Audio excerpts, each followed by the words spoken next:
Genesis 32. As Jacob started on his way again, angels of God came to meet him. When Jacob saw them, he exclaimed, "This is God's camp." So he named the place Mahanaim. Then Jacob sent messengers ahead to his brother Esau, who was living in the region of Seir in the land of Edom.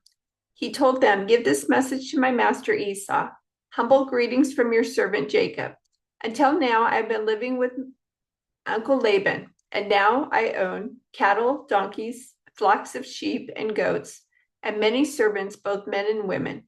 I have sent these messengers to inform my lord of my coming, hoping that you will be friendly to me." After delivering the message, the messengers returned to Jacob and reported, "We met your brother Esau, and he is already on his way to meet you with an army of 400 men. Jacob was terrified at the news. He divided his household along with the flocks and herds and camels into two groups. He thought, if Esau meets one group and attacks it, perhaps the other group can escape. Then Jacob prayed, "O God of my grandfather Abraham and God of my father Isaac, O Lord, you told me, return to your own land and to your relatives, and you promised me, I will treat you kindly. I am not worthy of all the unfailing love and faithfulness you have shown to me, your servant. When I left home and crossed the Jordan River, I owned nothing except a walking stick. Now my household fills two large camps. O Lord, please rescue me from the hand of my brother Esau. I'm afraid that he is coming to attack me, along with my wives and children. But you promised me, I will surely treat you kindly, and I will multiply your descendants until they become as numerous as the sands along the seashore, too many to count." Jacob stayed where he was for the night. Then he selected these gifts from his possessions to present to his brother Esau: 200 female goats, 20 male goats, 200 ewes, 20 rams, 30 female camels with their young, 40 cows, 10 bulls, 20 female donkeys, and 10 male donkeys. He divided these animals into herds and assigned each to different servants. Then he told his servants, "Go ahead of me with the animals, but keep some distance between the herds." He gave these instructions to the men leading the first group. "When my brother Esau meets you, he will ask, 'Whose servants are you? Where are you going? Who owns these animals?' You must reply, 'They belong to your servant Jacob, but they are a gift for his master Esau. Look, he is coming right behind us.'" Jacob gave the same instructions to the second and third herdsmen and to all who followed behind the herds. "You must say the same thing to Esau when you meet him, and be sure to say, 'Look, your servant Jacob is right behind us.'" Jacob thought, "I will try to appease him by sending gifts ahead of me. When I see him in person, perhaps he will be friendly to me." So the gifts were sent on ahead, while Jacob himself spent that night in the camp. During the night, Jacob got up and took his two wives, his two servant wives, and his 11 sons, and crossed the Jabbok River with them. After taking them to the other side, he sent over all his possessions. This left Jacob all alone in the camp, and a man came and wrestled with him until dawn began to break. When the man saw that he would not win the match, he touched Jacob's hip and wrenched it out of its socket. Then the man said, "Let me go, for the dawn is breaking." But Jacob said, "I will not let you go unless you bless me." "What is your name?" the man asked. He replied, "Jacob." "Your name will no longer be Jacob," the man told him. "From now on, you will be called Israel, because you have fought with God and with men and have won." "Please tell me your name," Jacob said. Why do you want to know my name?" the man replied. Then he blessed Jacob there. Jacob named the place Peniel, which means face of God, for he said, "I've seen God face to face, yet my life has been spared." The sun was rising as Jacob left Peniel, and he was limping because of the injury to his hip. Even today, the people of Israel don't eat the tendon near the hip socket because of what happened that night when the man strained the tendon of Jacob's hip. Then Jacob looked up and saw Esau coming with his 400 men.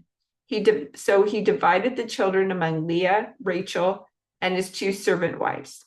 He put the servant wives and their children at the front, Leah and her children next, and Rachel and Joseph last. Then Jacob went on ahead. As he approached his brother, he bowed to the ground 7 times before him. Then Esau ran to meet him and embraced him, threw his arms around his neck and kissed him, and they both wept. Then Esau looked at the women and children and asked, "Who are these people with you?" "These are the children God has graciously given to me, your servant," Jacob replied. Then the servant wives came forward with their children and bowed before him. Next came Leah with her children, and they bowed before him. And finally Joseph and Rachel came forward and bowed before him. "And what were all the flocks and herds I met as I came?" Esau asked. Jacob replied, "They are a gift, my lord, to ensure your friendship." "My brother, I have plenty," Esau answered. "Keep what you have for yourself." But Jacob insisted, "No, if I found favor with you, please accept this gift from me. And what a relief to see your friendly smile. It's like seeing the face of God. Please take this gift I have brought you, for God has been very gracious to me. I have more than enough." And because Jacob insisted, Esau finally accepted the gift. "Well," Esau said, let's be going. I will lead the way." But Jacob replied, "You can see, my lord, that some of the children are very young, and the flocks and herds have their young too. If they are driven too hard, even for one day, all the animals could die. Please, my lord, go ahead of your servant. We will follow slowly, at a pace that is comfortable for the livestock and the children. I will meet you at Seir." "All right," Esau said, "but at least let me assign some of my men to guide and protect you." Jacob responded, "That's not necessary. It's enough that you've received me warmly, my lord." So Esau turned around and started back to Seir that same day. Jacob, on the other hand, traveled on to Succoth. There he built himself a house and made shelters for his livestock. That is why the place was named Succoth, which means shelters. Later, having traveled all the way from Padan-aram, Jacob arrived safely at the town of Shechem in the land of Canaan. There he set up camp outside the town. Jacob bought the plot of land where he camped from the family of Hamor, the father of Shechem, for 100 pieces of silver. And there he built an altar and named it El Elohe Israel. One day, Dinah, the daughter of Jacob and Leah, went to visit some of the young women who lived in the area. But when the local prince, Shechem, son of Hamor, the Hivite, saw Dinah, he seized her and raped her. But then he fell in love with her, and he tried to win her affection with tender words. He said to his father Hamor, "Get me this young girl, I want to marry her." Soon Jacob heard that Shechem had defiled his daughter Dinah, but since his sons were out in the fields herding his livestock, he said nothing until they returned. Hamor, Shechem's father, came to discuss the matter with Jacob. Meanwhile, Jacob's sons had come in from the field as soon as they heard what had happened. They were shocked and furious that their sister had been raped. Shechem had done a disgraceful thing against Jacob's family, something that should never be done.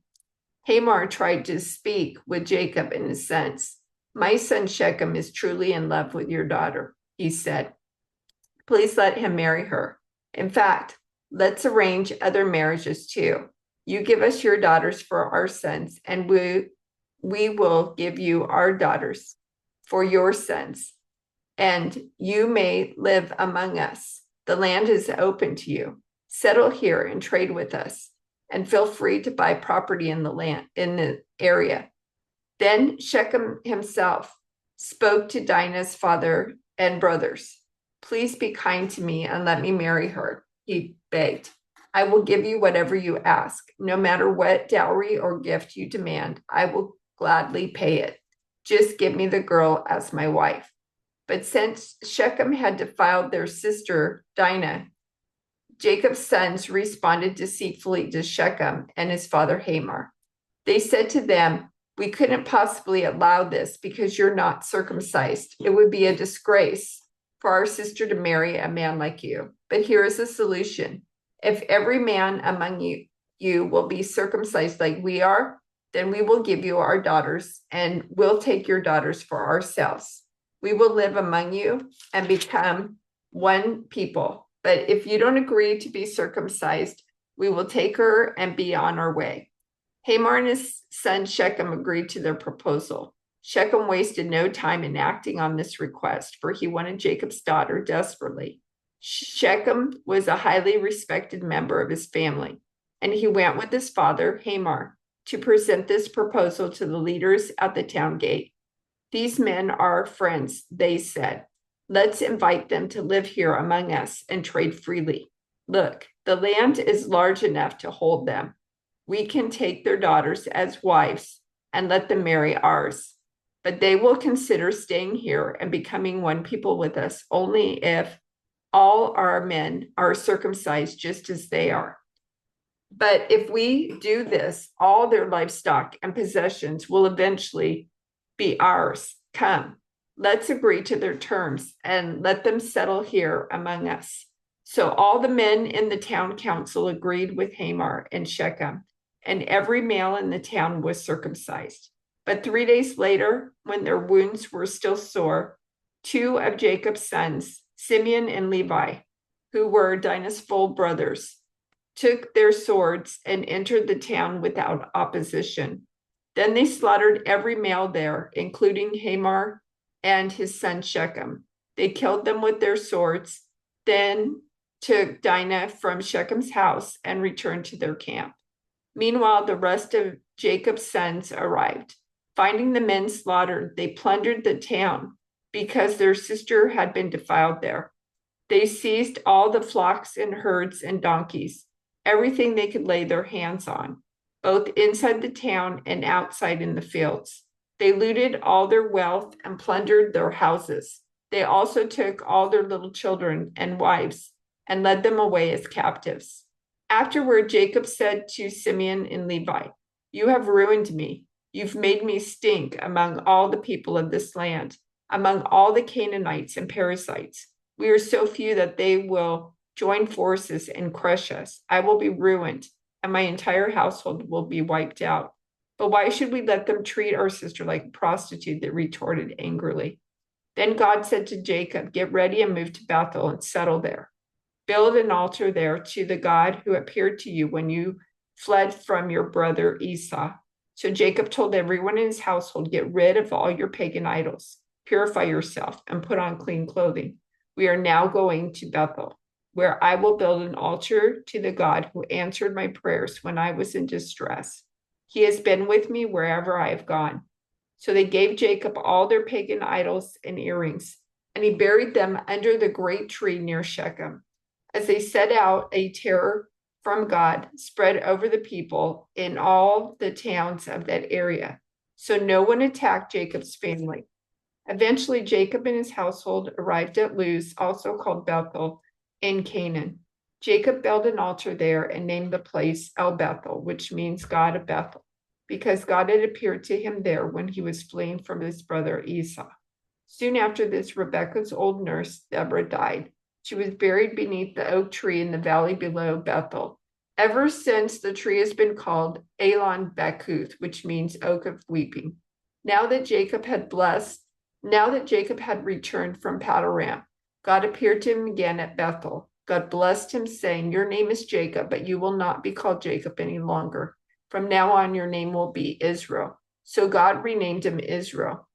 Then God said, "I am El Shaddai, God Almighty. Be fruitful and multiply. You will become a great nation, even many nations. Kings will be among your descendants, and I will give you the land I once gave to Abraham and Isaac. Yes, I will give it to you and your descendants after you." Then God went up from the place where he had spoken to Jacob. Jacob set up a stone pillar to mark the place where God had spoken to him. Then he poured wine over it as an offering to God and anointed the pillar with olive oil. And Jacob named the place Bethel, which means house of God, because God had spoken to them there. Leaving Bethel, Jacob and his clan moved on toward Ephrath. But Rachel went into labor while they were still some distance away. Her labor pains were intense. After a very hard delivery, the midwife finally exclaimed, "Don't be afraid, you have another son." Rachel was about to die, but with her last breath, she named the baby Ben-Ammi, which means son of my sorrow. The baby's father, however, called him Benjamin, which means son of my right hand. So Rachel died and was buried on the way to Ephrath, that is Bethlehem. Jacob set up a stone monument over Rachel's grave, and it can be seen there to this day. Then Jacob traveled on and camped beyond Migdal Eder. While he was living there, Reuben had intercourse with Bilhah, his father's concubine, and Jacob soon heard about it. These are the names of the 12 sons of Jacob. The sons of Leah were Reuben, Jacob's oldest son, Simeon, Levi, Judah, Issachar, and Zebulun. The sons of Rachel were Joseph and Benjamin. The sons of Bilhah, Rachel's servant, were Dan and Naphtali. The sons of Zilpah, Leah's servant, were Gad and Asher.